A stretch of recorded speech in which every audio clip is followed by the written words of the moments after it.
मात्र लाडक्या बहिणींचं अनुदान पुन्हा सरकार जमा होणार अशी माहिती मिळते। निकष डावलून लाभ घेतलेल्यांवर कारवाई सुरू होणार आहे। धुळ्यामध्ये दुहेरी योजनेचा लाभ घेतलेल्या महिलेचे पैसे परत घेतल्याचीही माहिती मिळते। धुळे जिल्ह्यातील नकाणे गावातील महिलेचे पैसे चलन भरून परत घेण्यात आले अशीही माहिती समोर येते। आणि या संदर्भात बोलण्यासाठी आपल्यासोबत भाजपा नेते प्रवीण दरेकर आहेत। प्रवीणजी, आपण पाहतोय जे अपात्र लाडक्या बहिणींचं अनुदान आहे ते पुन्हा सरकार जमा होणार अशी माहिती मिळते। तुमची या संदर्भात पहिली प्रतिक्रिया? मला वाटतं एखादी योजना आल्यानंतर त्या योजनेमध्ये काही त्रुटी असतील तर त्या ठिकाणी त्या पूर्ण केल्या जातात आणि जर निकष जे त्या बहिणींसाठी घालून दिले असतील ते निकषांची पूर्तता न करता अपात्र असतील, त्याचा जर रिव्ह्यू घेतला असेल तर त्याच्यामध्ये काय चुकीचं त्या ठिकाणी आहे? मला वाटतं विजय वडेट्टीवार राज्याचे अर्थराज्यमंत्री म्हणून त्यांनी काम केलेलं आहे, परंतु त्यांनी कधी राज्याचं अर्थकारण नीट समजून घेतलं असं मला वाटत नाही।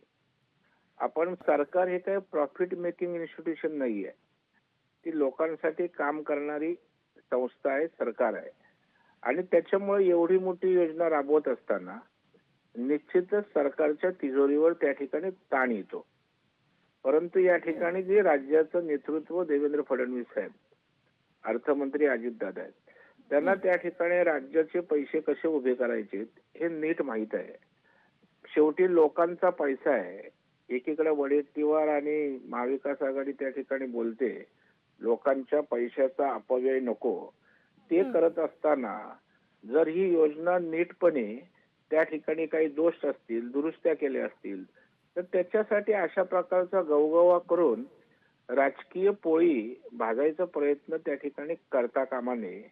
ही योजना महिलांसाठी आहे, ती चिरंतन लॉंग टर्म पर्यंत चालली पाहिजे। यासाठी त्याला सर्व सत्ताधारी आणि विरोधी पक्षांनी सुद्धा त्या ठिकाणी साथ दिली पाहिजे।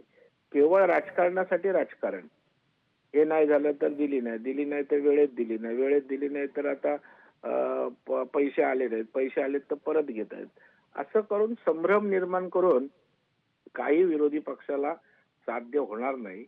त्यापेक्षा या सगळ्या योजनेच्या सुसूत्रता येण्यासाठी आणि नीट चालण्यासाठी मला वाटतं सगळ्यांनी मदत करण्याची आवश्यकता आहे। प्रवीणजी, तुम्ही म्हणताय खरं तर विरोधकांनी या संदर्भात राजकारण करू नये, मात्र सुप्रिया सुळेने सध्या ही मागणी केली आहे की सरकारनं या खर्चाचा वाईट पेपर काढावा। यावर तुमचं काय म्हणणं आहे?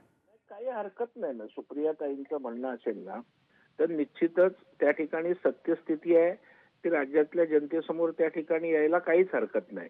मला वाटतं आदरणीय देवेंद्र फडणवीस साहेब यांनी विधिमंडळात सुद्धा सांगितलंय आणि तेही त्या ठिकाणी या विषयाचं स्पष्ट करू शकतो।